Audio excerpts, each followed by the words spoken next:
we will begin telling the story of the Six-Day War, whose 50th anniversary we are swiftly approaching.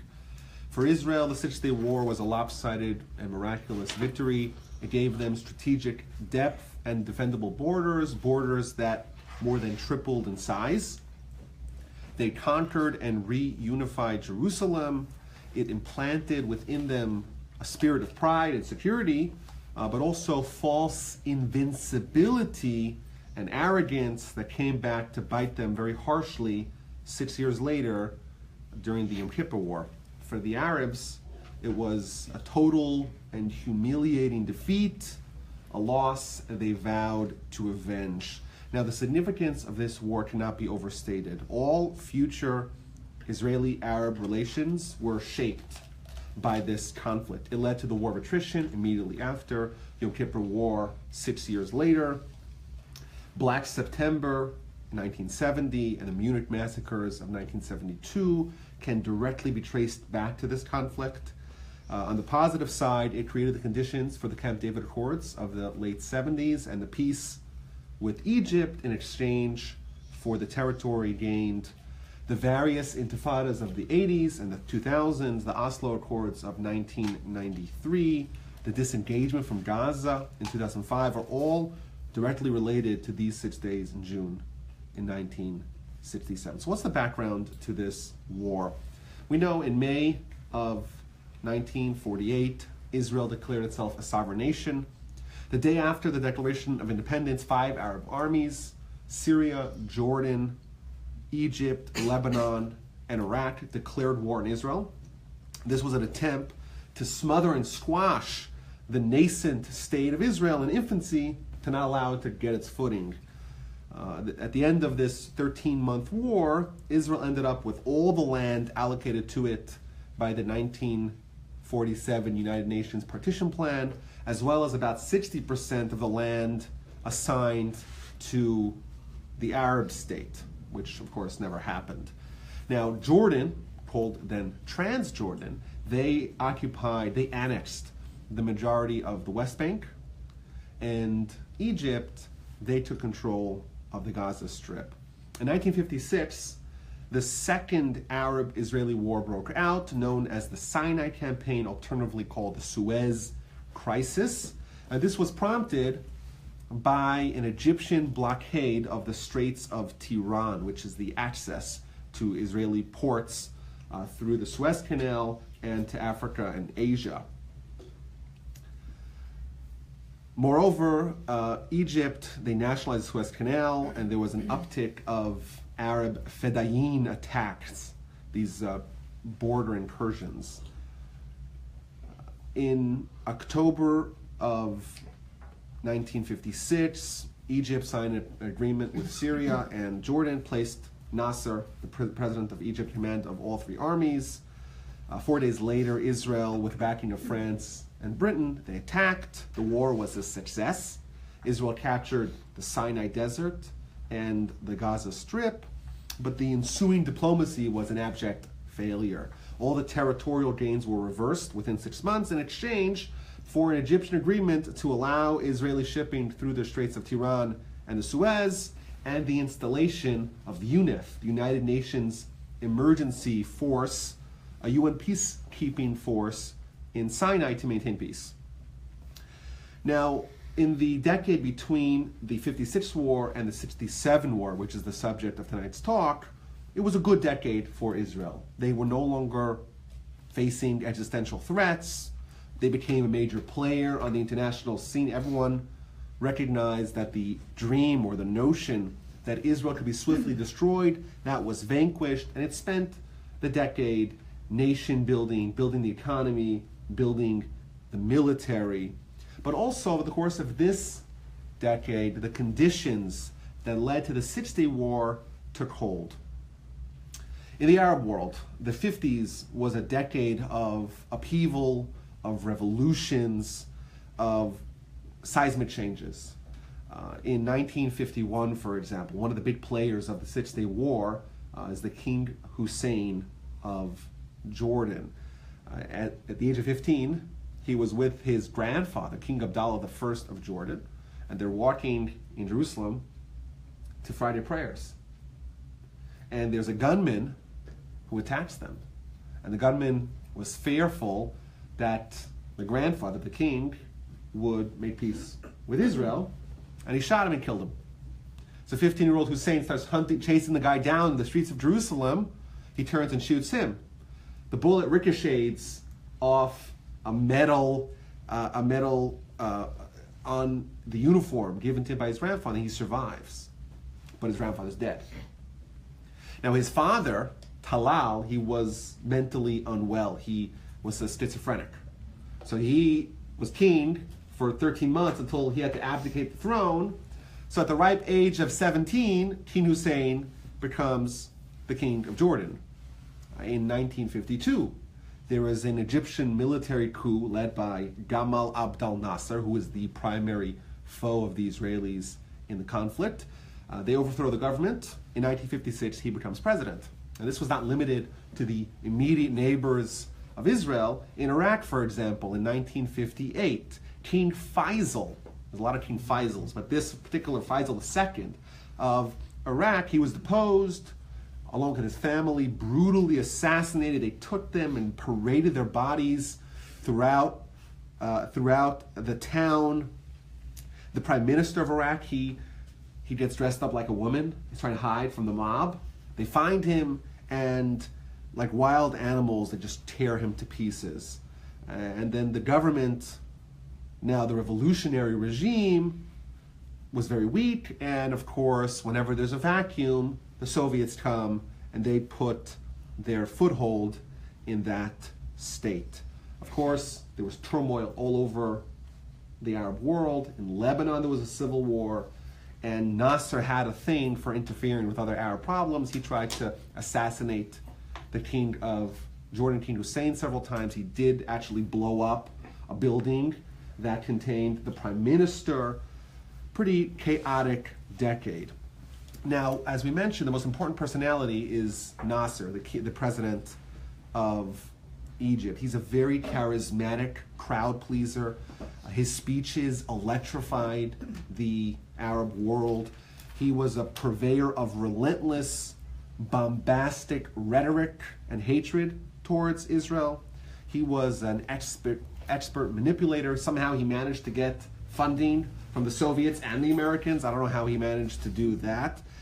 Like many leaders, he was quite paranoid, and he had tremendous, unbridled ambition. And his worldview, sometimes called Nasserism or Pan-Arabism, is a geopolitical idea. All the Arabs, all the Muslim countries should unite under his leadership. So, for example, in 1958, Egypt officially merged with Syria to create the United Arab Republic. And in fact, the official name of Egypt until 1971 was the United Arab Republic. The Jordan and Iraq, they merged as well in 1958. That didn't last very long. They created the Arab Federation. Both coalition fizzled, but it shows that there's an ongoing effort to have Arab unity and coalesce the Arab nations together. And of course, the one thing that unites all the Arabs more than anything else is hatred and opposition to Israel. So, for example, they invented the Palestinian cause as a proxy to attack Israel. The notion of exterminating Jews wasn't quite popular a mere 20 years or 15 years after the Holocaust.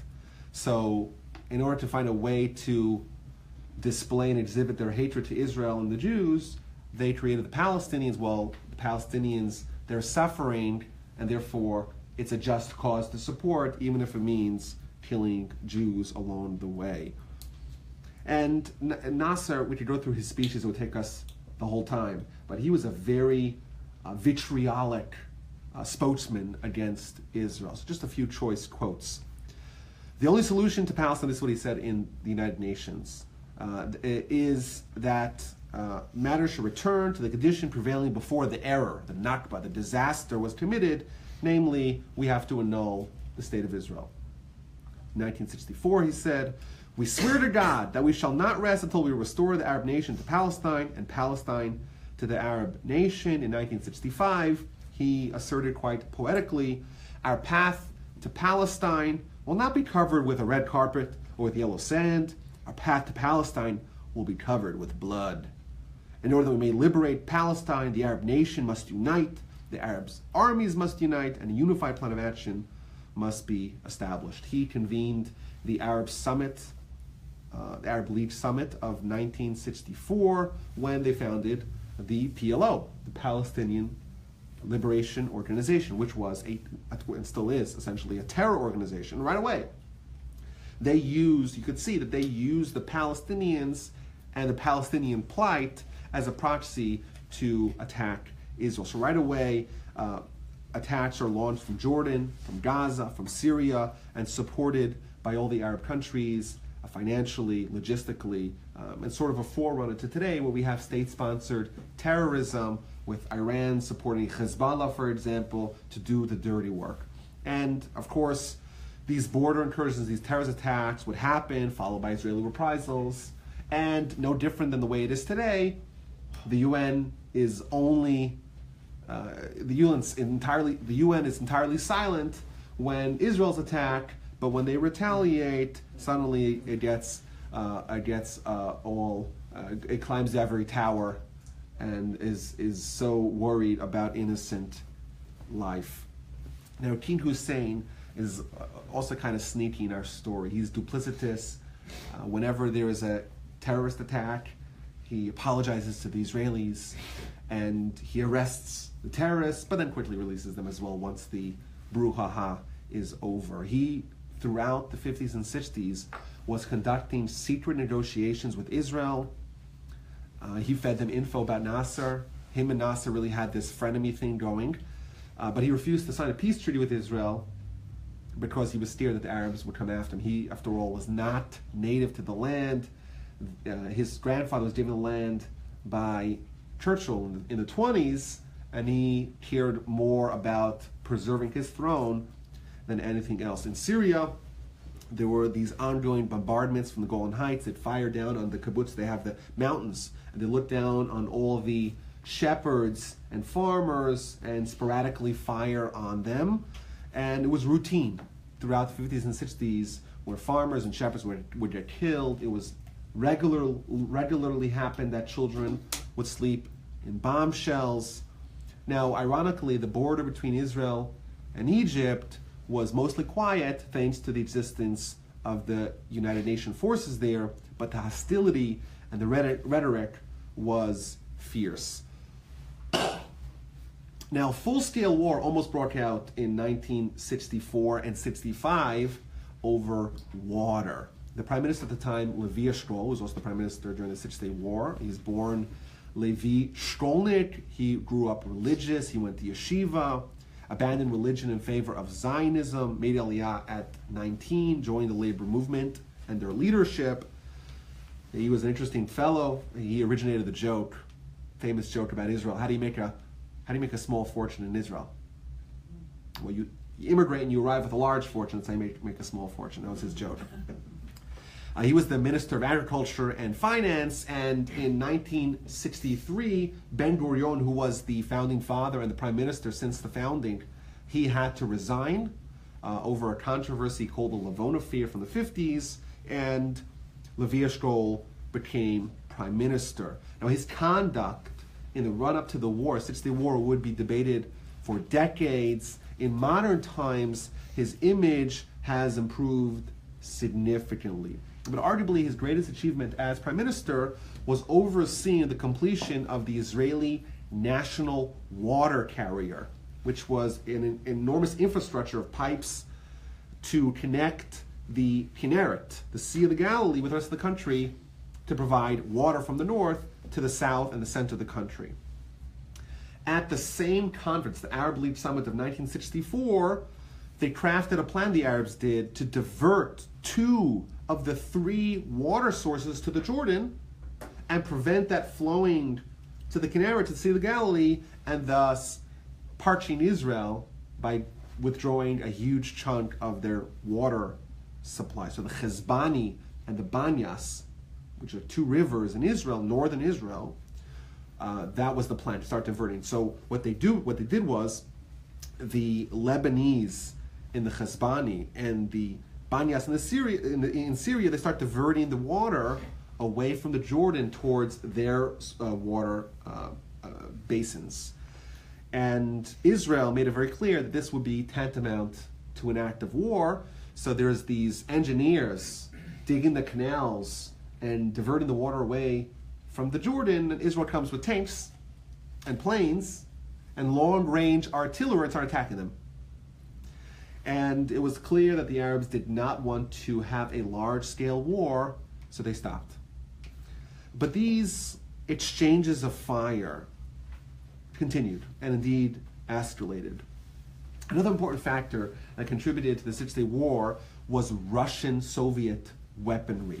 In the 1960s, the Russians deposited massive amounts of munitions into Egypt and Syria. Into Egypt alone, the Russians, led by Alexei Kosygin and Brezhnev, they poured $2 billion worth of munitions into Egypt. 1,700 tanks, 500 fighter planes, and they actually had on the ground in Egypt 1,400 military advisors who would be actively involved hands-on in the war plan. And ironically, they still maintained diplomatic ties with Israel. But this was basically the way things were. It was normal. Israel had gotten used to living under such conditions. It was their normal way of life. In April of 1967, there was a major escalation. There was a Syrian shelling that killed some farmers, and Israel attacked, and the Syrians responded, and Israel retaliated, and they sent planes and jets and tanks and artillery, and they bombed villages all over the Golan, and they shot down 6 Soviet MiGs. And this defeat was so complete that the Israeli jets, they did their victory laps over Damascus. And this was a terrible embarrassment for the Soviets.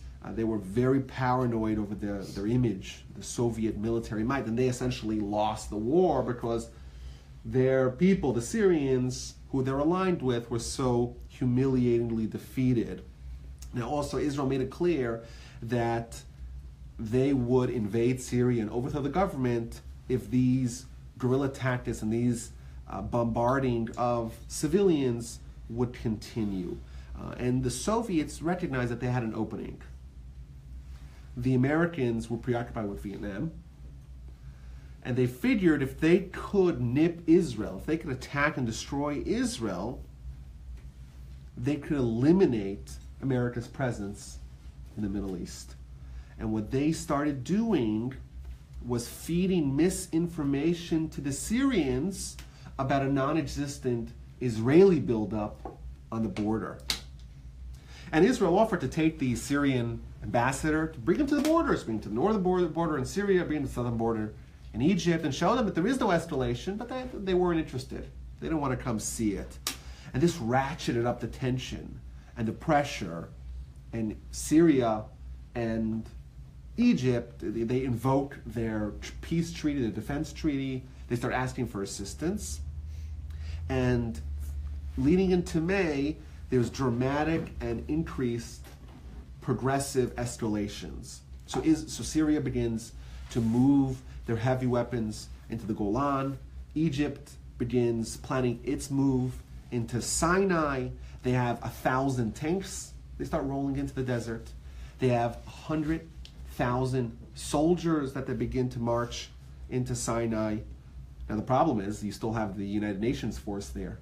A pretty large, significant force comprised of about 4,500 soldiers from a wide variety of countries, from India, from Canada, from Yugoslavia, Sweden, Brazil, Norway, Denmark. They were not keen on starting World War III by attacking the United Nations forces. So Nasser, he politely asked that the United Nations forces leave, which they promptly did, in a move that United Nations Secretary General U Thant would regret for the rest of his life. And this is startling. For 10 years they're there, and the only time that they're actually needed, they pick up and they leave. The Israeli foreign minister, Abba Eban, he declared, quote, "What use is a fire brigade which vanishes from the scene as soon as the first smoke and flames appear?" Regardless, the United Nations leave and the Egyptians roll in, and they take up all the United Nations positions, especially at Sharm el-Sheikh, which is in the southeastern part of the Sinai, and it's overlooking the critical Straits of Tiran that leads all shipping to Israel. Alongside this military escalation, there is an installation of inflammatory rhetoric. The drumbeat of war was constant. So on May 16th, quote, this is from Cairo Radio, "The existence of Israel has continued too long. We welcome the Israeli aggression. We welcome the battle we have long awaited. The battle has come in which we will destroy Israel." On May 20th, one day after the UNEF expulsion, Nasser declared, "There no longer exists an international force to protect Israel. The sole method we shall apply against Israel is total war, which will result in the extermination of Zionist existence." On May 27th, Nasser again declared, "Our intent is the total destruction of Israel." On May 31st, the president of Iraq stated, the existence of Israel is an error which must be rectified. This is our opportunity to wipe out the ignominy which has been with us since 1948. Our goal is clear, to wipe Israel off the map." There were massive daily demonstrations in Cairo and other major cities calling for Israel's destruction. And there were also Arab military provocations. Twice they flew planes over the Dimona nuclear site in the Negev, setting off a panic, of course, in Israel. By the time the Israeli planes are scrambled, they're gone. In Syria, there's an escalation. They step up their shellings. What about the Israelis? The Israelis didn't want war. So on May 15th that year, which was the Yom HaAtzmaut, to avoid provocation, the government curtailed the parade to not display heavy weapons, to not be accused of provoking war. Every year on Yom HaAtzmaut, they'd have these huge parades where they'd take all tanks and heavy weaponry and march him along the border. And that year, Levi Yishmael said, no, this year we're not doing it. We want to tone it down. We don't want to be seen as riling up our enemies. And that year as well, on Yom HaAtzmaut, an iconic song was released, Yerushalayim Shel Zahav, Jerusalem of Gold. This song is lamenting the loss of Jerusalem and yearning for its return. So some quotes here. "The city that sits alone, Ha'ir asher badad yoshevet, in its heart is a wall. How have the cisterns gone dry? The squares and the marketplaces are empty. There's no one visiting Temple Mount in the old city. In the caves, in the stone, the winds wailed. Nobody descends to Yam HaMelach by way of Jericho." A few weeks later, after the songwriter Naomi Shemer heard the paratroopers singing Jerusalem of Gold at the Western Wall, she amended the song. And she wrote the final verses, which countered those verses. Quote, "We return to the cisterns, the square, and the marketplace. A shofar blows on Temple Mount in the old city, and in the caves, in the stone, 1,000 suns shine. We shall return and descend to Yam HaMelach by way of Yericho, by way of Jericho." Now Israel, like we said, they didn't want to start war, and they had good reason to avoid war. 75% of the Israeli army were civilian reserves. Every day that the army is mobilized, the economy is at a standstill.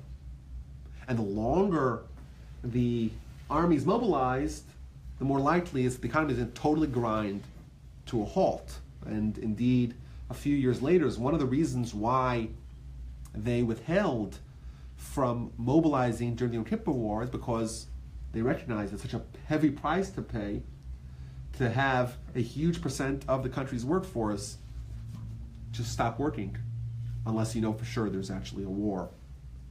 Moreover, Israel was still faced with tremendous tactical disadvantages. They lack the strategic depth to have a defensive battle. So an offensive battle was the only option. There was a common saying in the IDF, it's probably still true today. Arabs, they could afford to lose a war here and a war there. We cannot afford to lose even a single war. We lose one war, we're done forever. Moreover, Egypt, they would fight a one-front war from the Sinai attacking north. Jordan as well. They come in from the east attacking west. Syria likewise, attack south.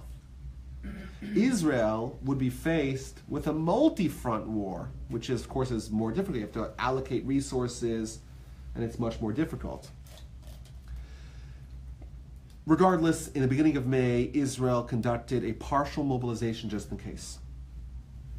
Now, the crisis deepened on May 22nd with the first act of war, the blocking of the Straits of Tiran to Israeli shipping.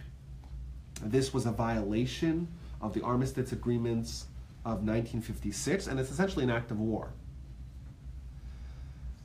And this kicked off a whirlwind of efforts by the Israeli diplomatic team to try to reach out to the international community to help avoid the war.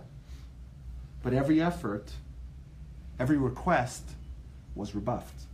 Previous friends and allies turned their back against Israel. So France was a historic ally of Israel. In 1956, during the Suez Campaign, they, along with Britain, they joined forces with Israel to attack Egypt and to capture the Suez. France was the largest supplier of Israeli arms. The Israeli Air Force consisted of French Mirage and Mystère planes, and the Israeli Navy was building ships, missile boats, in France, in Cherbourg.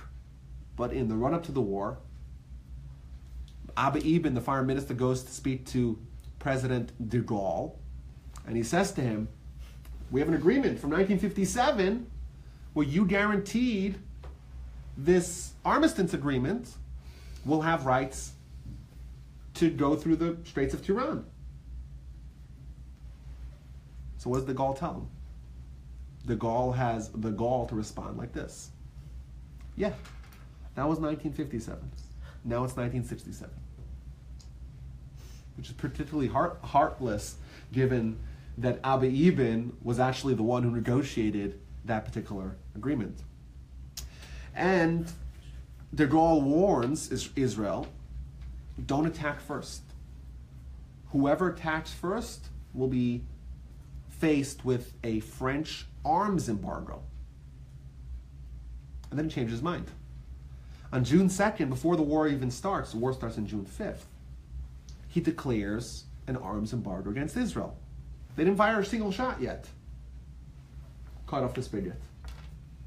And indeed, that was a pivot that France made towards the Arabs. There's a postscript to this story. This particular ban, it didn't include parts, and it didn't include items that Israel had already paid for. In 1968, after the war, a bunch of Israeli paratroopers led by Rafi Eitan, they carried out a raid in Beirut against the PLO. President de Gaulle of France, he got so angry, he ordered a complete and full arms embargo against Israel, including weapons that were ordered and paid for already. The problem with that is that Israel had 5 220-ton missile boats that were awaiting to be shipped to Israel. They paid for them. They had already paid for them, and they said, no, sorry, we're not releasing them to you. In 1969, a operation on Christmas, the Israelis, they came and they kidnapped their own boats. They pulled them out of the port, middle of the night, and they took them to Israel, the middle of the winter. 12 hours later, the French get to their port, they see that there's 5 boats missing. By the time they realized it was ready in Israel, when they got to Israel, they got retrofitted like the Israelis always do, whenever they buy foreign arms, they always play with them and amend them and tinker with them in a way to their specifications. But regardless, France, the erstwhile ally of Israel, turned their back against them in their time of dire need. What about America? LBJ, after the death of JFK, he tells Israel, you lost a great friend in JFK, but you earned an even better friend in me. And let's see what happens when Israel actually has a need. So Abba Ibn comes and says, wait a minute, we made an agreement. And you promised that you will guarantee the armistice agreement of 56. So LBJ says, well, I don't know. That was under the Eisenhower administration, not under my administration. He says, well, we have paper. He says, okay, well, let's go to the archives of the Pentagon, see if we can find the paper. And LBJ tells him, I'm sorry, we couldn't find the paper. We don't have that letter guaranteeing that we will do our share to uphold the deal. Moreover, he refused to sell Israel any weapons.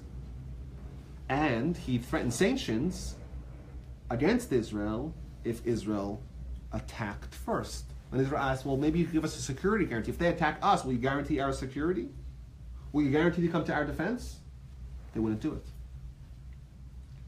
What LBJ offered, that they would steward an international convoy, all different kinds of ships, including an Israeli ship, to go through the Suez and go up the Straits of Tiran and provoke the Egyptians, goad them into attacking. But this was just pie in the sky. There was not a concrete plan, and there was no date given. Basically, the Americans turned on the Israelis too. The Soviets. They threatened to attack Israel if Israel attacked first. And Israel, even during the war, they were very hesitant to attack Syria in fear that that would provoke a Soviet response. Now, in Israel, the fears mounted. While Abba Ibn was in Washington, there was a report given to the cabinet that Egypt was rolling in equipment for shooting poison gas into the Sinai. This was obviously dire and desperate, and Eshkol commented to the cabinet in Yiddish, as he was wont to do. He was the last Israeli prime minister who thought in Yiddish, and whenever he wanted to really explain himself or speak emotionally, he would lapse into Yiddish. And he says to them, blood will flow in the streets like water. And the situation grew even more grave, and a cloud of distress descended over the country. There were fears that Israeli cities laden with civilians would be bombed. There were terror and confusion and fears that a whole generation, thousands of soldiers will be killed. People, this is only 2 decades after the Holocaust. People were fearful for another Holocaust. There were plans put in place to evacuate Israeli children to Europe, to get them away. Remember, the Arabs, every day they say, we're pushing Israel into the water, we're killing everyone. Throughout the country, thousands are digging trenches, they're building shelters, filling sandbags to take schools. Schools are being converted into bomb shelters. Every day they're practicing the air raid drills. There's emergency blood drives all over the country. They have plasma flown in from abroad. Israel submits an urgent request to the Red Cross for surgeons. They prepare 14,000 hospital beds.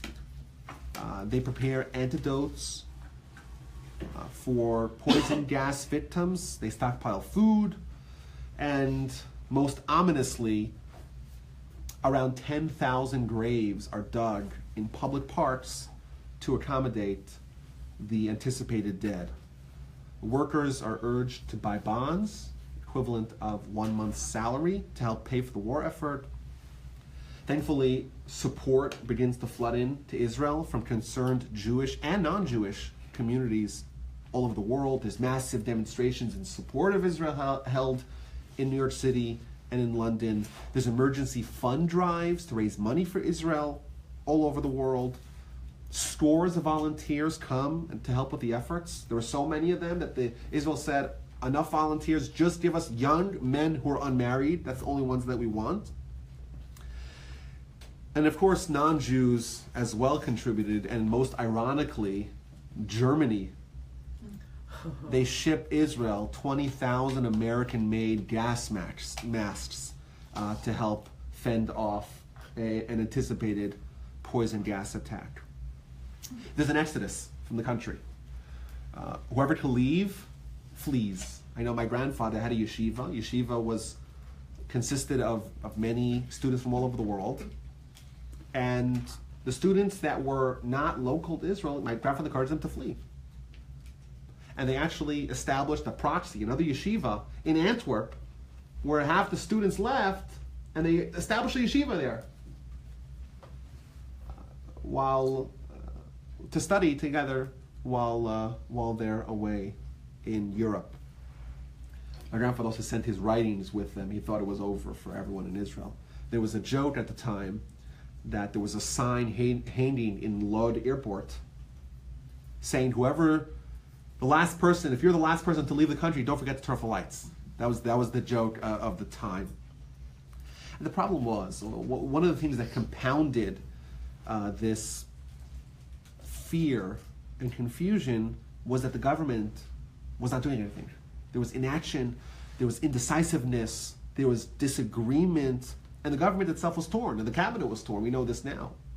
There was an intense political debate what to do about this. And the major question, do we launch a preemptive strike or not? If you launch a preemptive strike, there's a danger that you could anger the Americans. Or worse, you could provoke the Soviets. Well, what to do? Well, if you don't attack, you're going to wait, maybe perhaps a political option. But if you wait too long, you're going to lose the momentum. You're going to lose the initiative. You're going to lose the element of surprise. And Eshkol, he doesn't take a stand. And everyone is criticizing him from all sides that he's being indecisive. He's not doing anything. And every day he's being lambasted by Ben-Gurion, who is the country's founding father, who's brooding in his Negev kibbutz and Sde Boker. Every day he's just berating Eshkol for not doing anything. And even the army, which was at large clamoring to go to war, but the leadership was also divided. The leadership was also divided. They always had plans and contingency plans for such an eventuality where they'd have to fight a multi-front war and launch a preemptive strike. But Rabin, who was the chief of staff, who led the army, he was with Eshkol. He was trying to exhaust all political options before entertaining any military options. Now his deputy, Ezer Weizmann, he was the most vociferous that we have to attack, we have to launch a preemptive strike. Alongside him, you have, of course, Ariel Sharon, who always loves a good fight. But the cabinet split. And there's there's a famous song that became popular at the time. Nasser mechake Rabin. Nasser is waiting for Rabin. Everyone's just waiting. It's even in Israeli history, it's called the waiting period. Everyone's just waiting for something to happen for 3 weeks of incredible tension. And Rabin, in his memoirs, he writes, well, if Nasser is waiting for Rabin, Rabin is waiting for Levi Eshkol. Levi Eshkol is waiting for his cabinet is waiting for Abba Eban, and Abba Eban is waiting for Johnson and the Americans. But things got very tense. And in fact, at the end of May, Rabin collapsed, and he was just out of commission. He argued later on in his memoirs that he felt the whole country was on his shoulders. He hadn't eaten, barely slept, subsisting on cigarettes and black coffee for days on end, and he just collapsed. And he was diagnosed with acute anxiety, and they actually tranquilized him. So he's in bed comatose while there's a war to be planned. His deputy, Ezer Weizmann, comes to visit him, and he tells Weizmann, you take over my position. Let's swap positions. You take over. Weizmann says, no, we're not doing that. What's going to happen to the morale of the country if that happens, where the head of the army suddenly abdicates a week before a war? But essentially, Weizmann did take over, and he was in control until Moshe Dayan arrived in the first day of June. On May 28th, Eshkol went to a radio station to address the nation, and the objective was to calm everyone down, to tell everyone, we're ready. If the Arabs attack, we'll repel their attack, but we're working with the United States to resolve the crisis peaceably, and this address backfired terribly. He hadn't slept, he had a recent cataract surgery, so he wasn't seeing clearly. He had a cough and a cold, and he gets into the radio studio, and they give him the script, and the script is riddled with corrections, with last-minute additions. So he's live on the radio talking to the entire nation, and he's stuttering, and he's stammering, and he calls over his aide, like, what does this word even say? And he's speaking, he lapses into another language, starts speaking in Yiddish, and his barely legible speech achieves the opposite of its intention. Of course, the method of the speech is one thing, but people were dismayed. Suddenly, this is where we've come from? We now are relying on another nation to oversee our security. So instead of inspiring confidence, people became further worried. There's tales of soldiers huddling around the radio and spontaneously bursting into tears. Menachem Begin, who was part of the opposition at the time, he tells his wife while listening to the speech, it sounds like he's having a heart attack. And Begin went to Eshkol and actually told him to resign. And he went to Ben Gurion and says, you should take over. We need someone like you who has experience, and the people trust you. You should be the leader at this time. Now, we know now that Egypt was planning an attack on May 27th, but they scrapped it because the Soviets called it off. There was fears that Israel knew what was happening, and they just scrapped their plans. And May 30th, King Hussein flies to Cairo, and he signs a defense pact with Nasser, and he gives over control of the Jordanian Legion to Egyptian command. On the following day, the Iraqi army, at Jordan's invitation, they begin deploying troops and armor into Jordan, and Israel again calls up more IDF reserves. On June 1st, due to overwhelming public pressure, a national unity government was formed. Menachem Begin's Cherut party, which had been in the opposition since the beginning of the country, they joined the government. Eshkol reluctantly gave up the role of Minister of Defense. This was, in Israel's history, the Prime Minister always was as well the Minister of Defense. He gave that to Moshe Dayan. Moshe Dayan was a member of the opposition Rafi party. The party was founded by Ben Gurion to wrestle power and to undermine Levi Eshkol. And of course, Moshe Dayan was the hero of the 1956 campaign. He was a daring commander. He typified the Israeli fighting spirit. He was a brilliant and a reclusive strategy and a legend. And when he joined the government, it calmed many nerves across the country. And there's beginning to be a consensus amongst the cabinet to attack. And once Dayan takes over, he becomes the de facto leader of the war effort, not Eshkol and not Rabin. But even Rabin joined the fray. We're going to attack. Some in the cabinet still wanted to go with that convoy, but of course that would ruin the element of surprise, so that scheme was abandoned. Finally, the cabinet authorized a preemptive strike with the intent of seizing the Suez Canal. They had no plans on taking Gaza.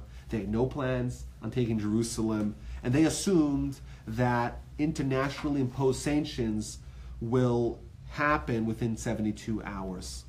in classic deception, after Moshe Dayan and the cabinet have that agreement, Dayan speaks to reporters and he tells them, we still hope to negotiate a peaceful solution to the crisis.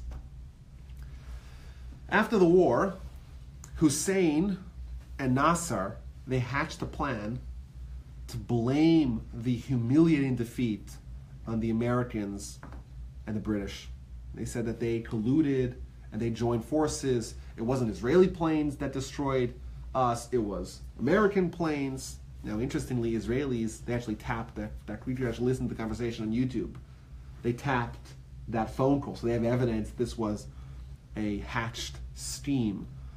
But when they made those accusations, an American diplomat stationed in Cairo by the name of Richard B. Parker, he would go on to write a seminal book on diplomacy in the Middle East. He went over to Nasser and said to him, wait a minute, there's no Israeli aircraft within 300 miles of Egypt.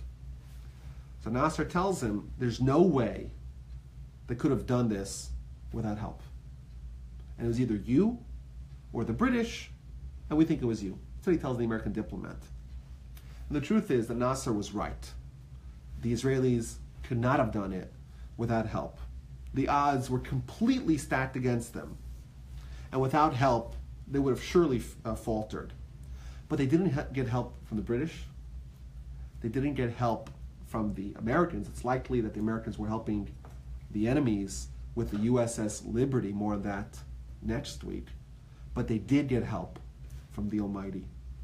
The resulting war, which we will analyze next week, was as one-sided a war in the history of human conflict, especially given the huge advantages in terms of troops, in terms of tanks, in terms of airplanes, in terms of international support, in terms of geographical depth of the Arabs, and given that Israel is going to fight a multi-front war. I want to conclude with an interesting and unusual and not well-known vignette. The Gaon of Vilna, he famously said that all events are foretold in the Torah. But he doesn't specify what that means. But he does intimate that each verse in the Torah corresponds to a year of history since Adam. So if you do the math at home, right now we're in year 5777 since Adam, and the Torah contains 5,845 verses. What that means, I don't know. Just to help you with the math. 1967 was the 5,727th year since Adam, by our calculations. What is the 5,727th verse in the Torah, which according to the calculation would correspond to that year? That's found in Deuteronomy chapter 31, verse 6. I'll read you in Hebrew and then I'll translate it into English. Chizku v'imtzu, al tiro, v'al ta'artzu mipneihem, ki Hashem Elokecha, hu ha'holech imach, lo yarpacha, v'lo ya'azveka. Be strong and courageous. Do not be afraid, and do not be broken before them. For Hashem your God, it is He who goes before you. He will not abandon you, nor will He forsake you. Indeed, as we'll see next week, it was plainly clear in the Six-Day War, the Almighty went before them, He did not abandon them, and He did not forsake them. And I'll take any questions. What was the basis for the international support against Israel? Was it just garden variety anti-Semitism? Sure. Probably. Well, I'm saying there's 50 Arab countries, 50 Muslim countries. None of them had a treaty with Israel.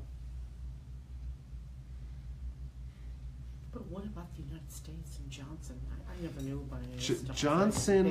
Johnson was a crafty little devil. That's what he was. Yeah, well.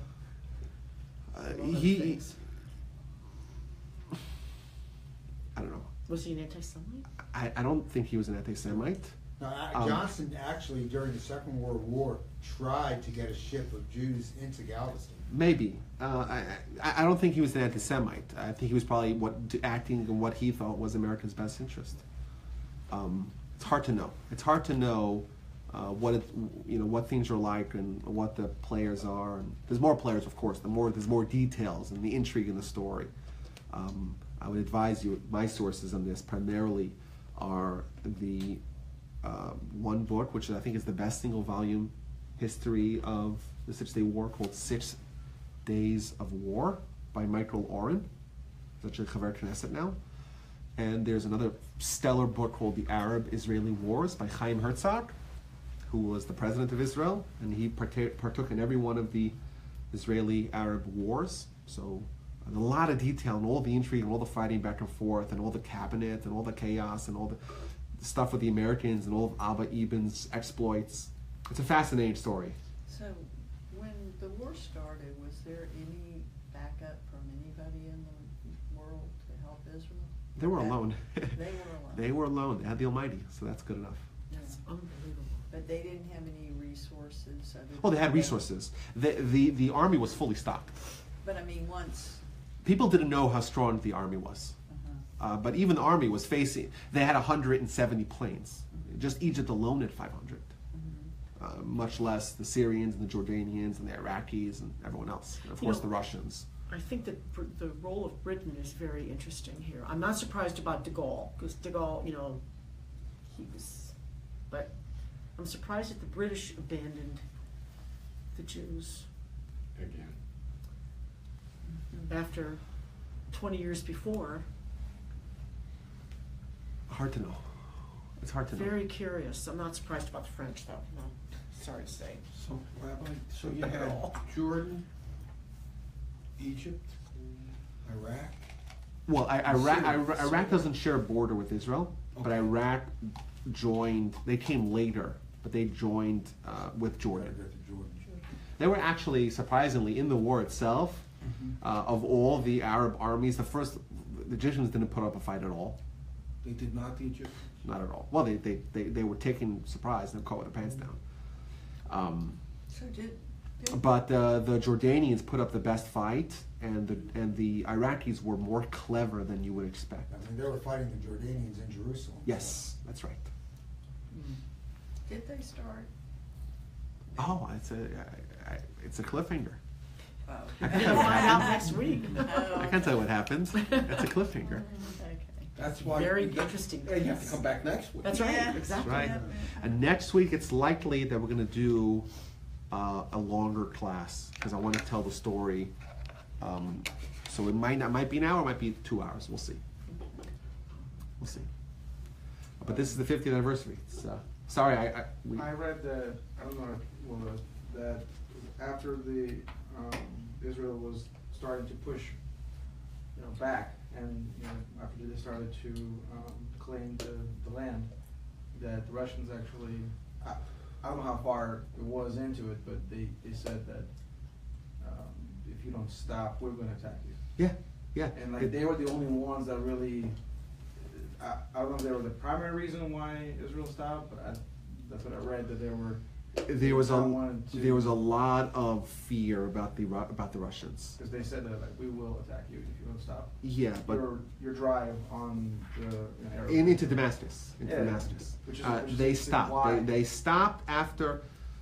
Well, why- okay, we don't want to get too much into next week, but Oh, the okay. objectives. That's part of the next week? Yeah, of course. Oh, okay. The objectives were to seize as much land as they could and to delay UN imposed ceasefires.